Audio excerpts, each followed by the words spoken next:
This is the Canada hemlock. It's the hemlock tree, not the hemlock poisonous plant. And it's called Tsuga canadensis, just to differentiate. Tsuga.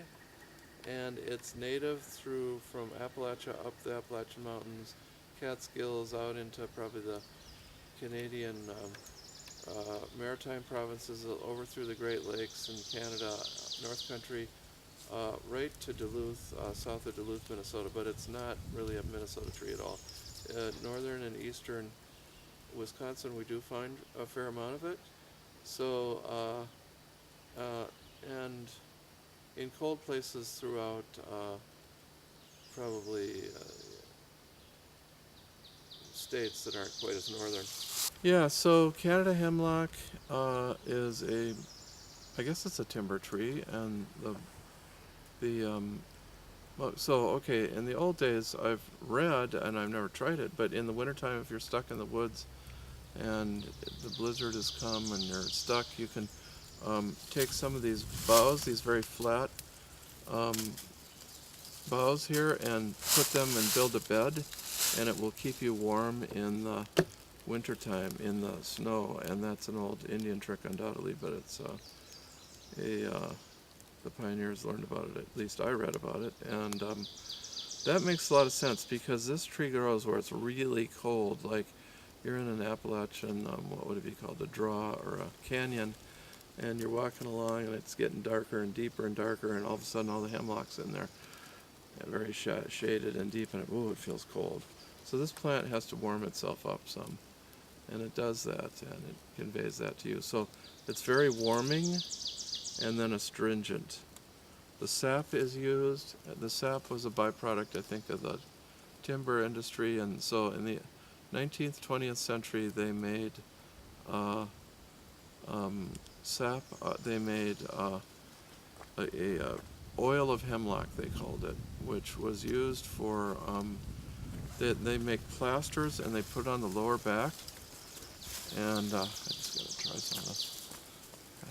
And it just warms up your back. It's just tremendous. I used to read about it. I said, I want that, because it's for like a cold lower back, which is like kidney yang deficiency, like you're you need something to reestablish the yang. Oh, that feels good. I just even threw my clothes. Maybe it's my imagination, but wow. So it's warming and astringing, which stops the outflow of fluids. See, when your yang is down, you can't stop your fluids. You pee too much.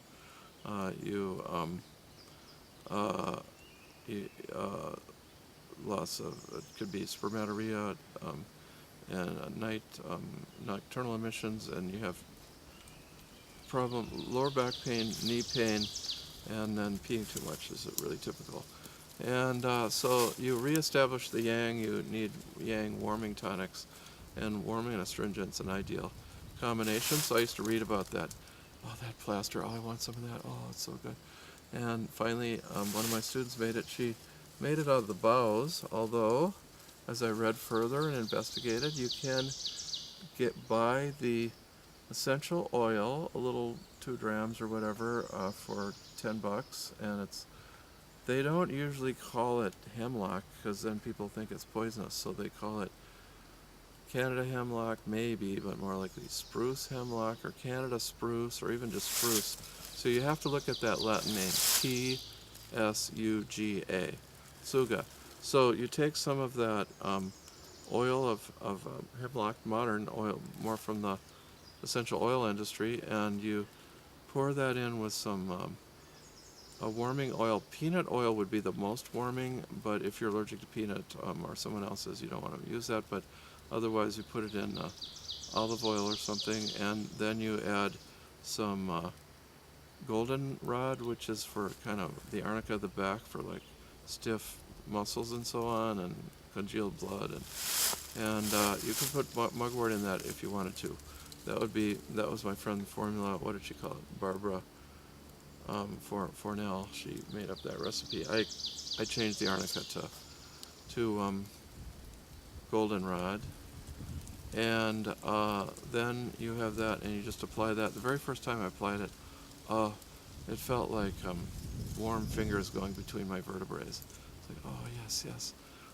Golly, I'm just trying to get that up there now, a little higher up my back.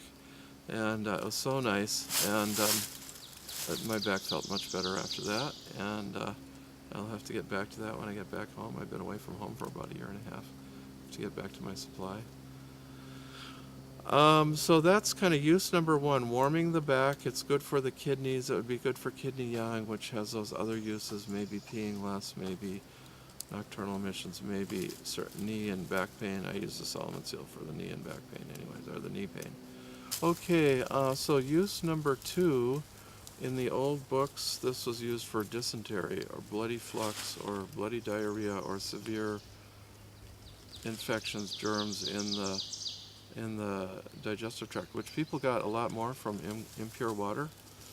And I don't know if anybody's used it these days for that, but I have an old story. It's from Margie Flint. However, I gathered the herbal details from her father, so I consider it my story as much as hers. But her father, Putnam Flint, told this story of how his father was sold chocolate to stores all across northern New England, and he would travel and bring that chocolate with him and sell it to the stores. Once a year he'd make his appearance. I guess your chocolate had to last up to a year, and finally they'd be run out, and he'd be back the next year. And he was up in a little town in Maine, and there was a blizzard, and then he got dysentery, and he was had to be in the hotel and in bed, and it looked like he was going to die. And then an Indian man came out of the forest on his snowshoes, and he said, "I heard somebody's sick. Let me see what I can do." And so he came and doctored him and gave him herbs, and he recovered completely and got well and could go on back home after the blizzard was over. So I asked Putnam Flint, I said, well, what were the herbs in there? And he said, I don't know, but I know that there was hemlock in there. I said, oh, well, that's perfect. That might have been the main thing, or even the only thing.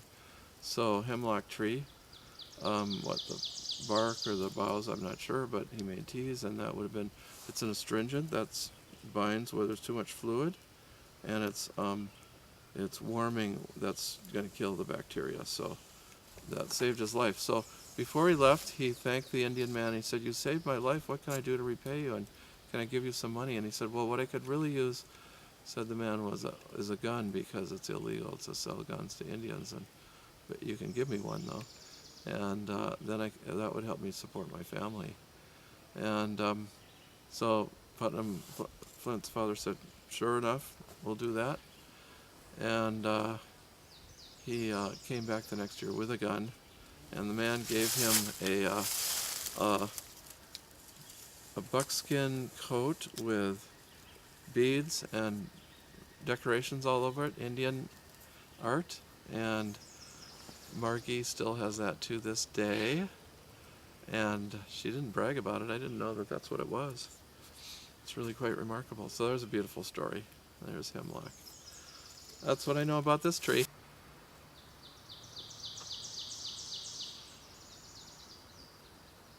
There's many varieties of pine, and Pinus is the genus name, and they grow throughout the country. And the good news is that you can find pine trees even when there's several feet of snow on the ground. If you were in a survival situation, you could chew on the pine needles and then spit out the pulp.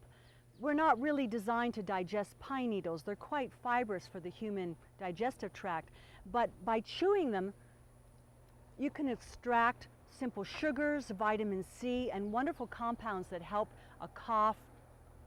So pine needles have long been a remedy to help prevent and treat scurvy.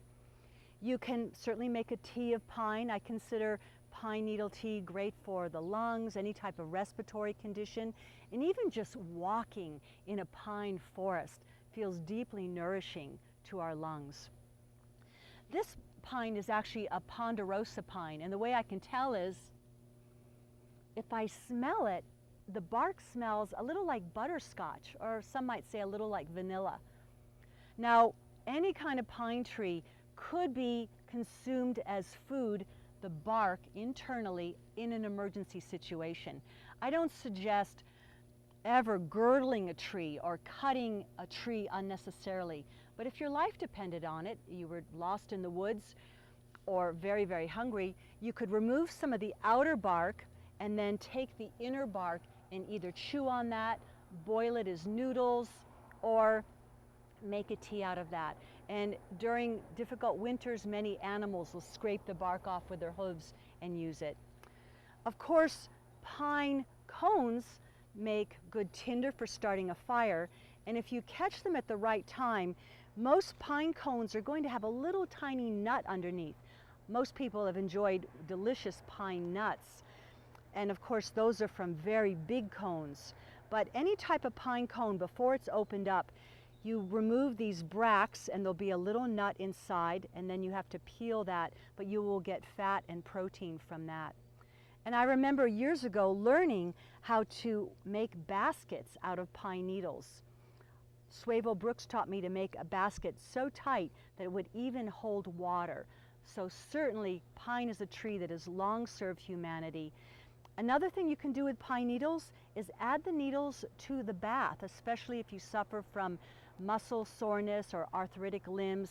The pungent, warming quality of the pine has a very soothing, anti-inflammatory effect.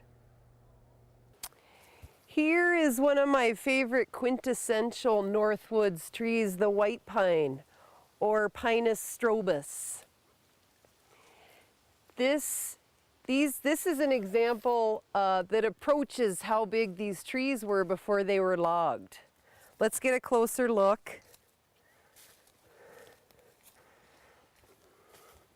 And bald eagles like to nest in the white pines because often they're near water and they make nice cradles for the bald eagles to build their nests.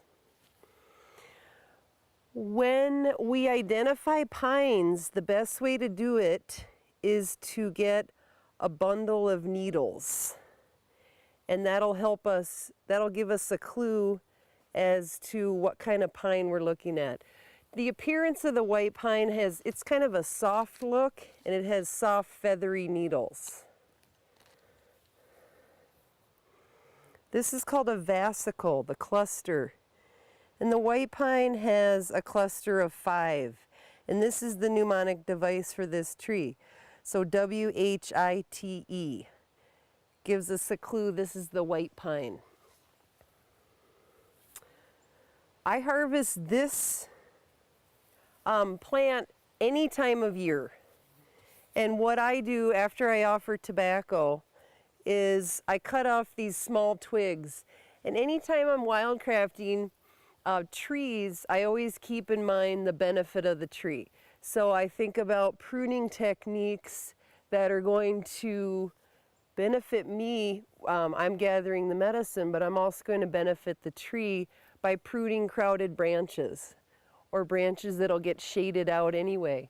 So I can prune these off underneath if they look like they're getting crowded. And I take the twigs and the needles and I dry those or use them fresh in a tea. White pine is most well known for being really high in vitamin C.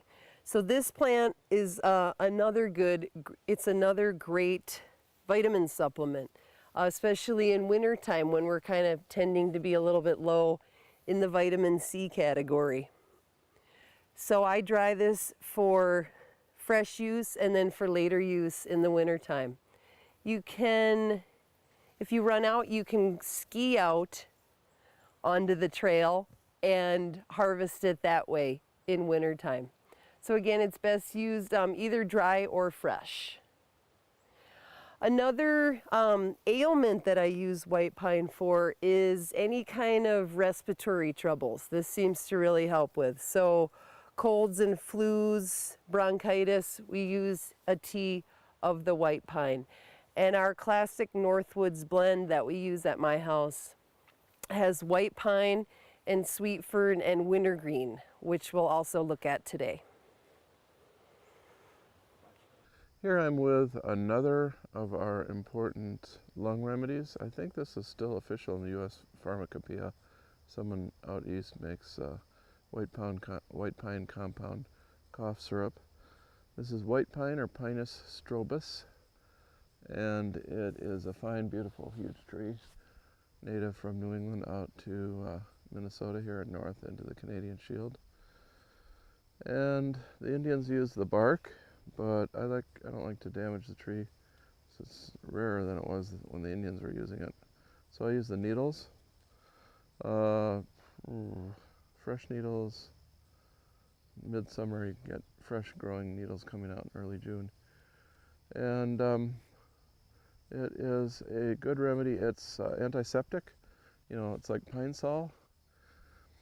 Pine needle, pine sol, you put it in your outhouse, clean your outhouse with it. So it's very antiseptic, and it's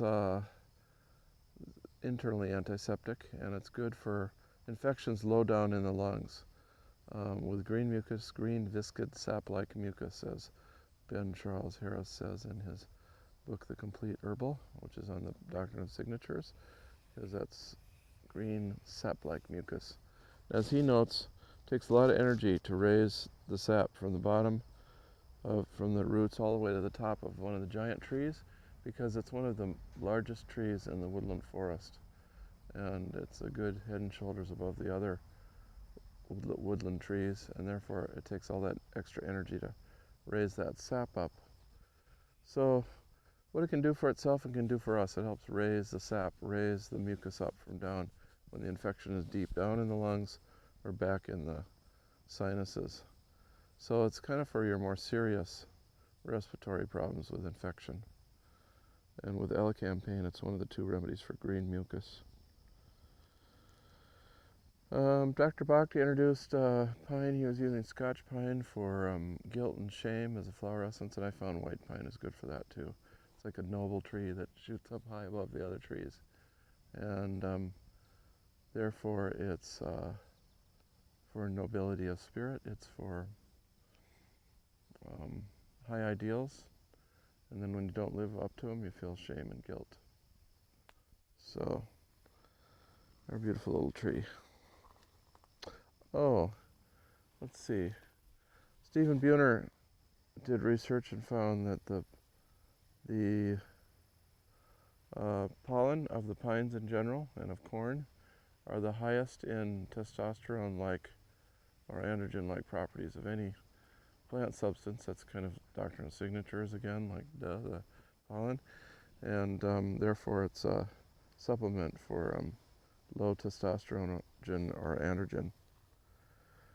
So, well,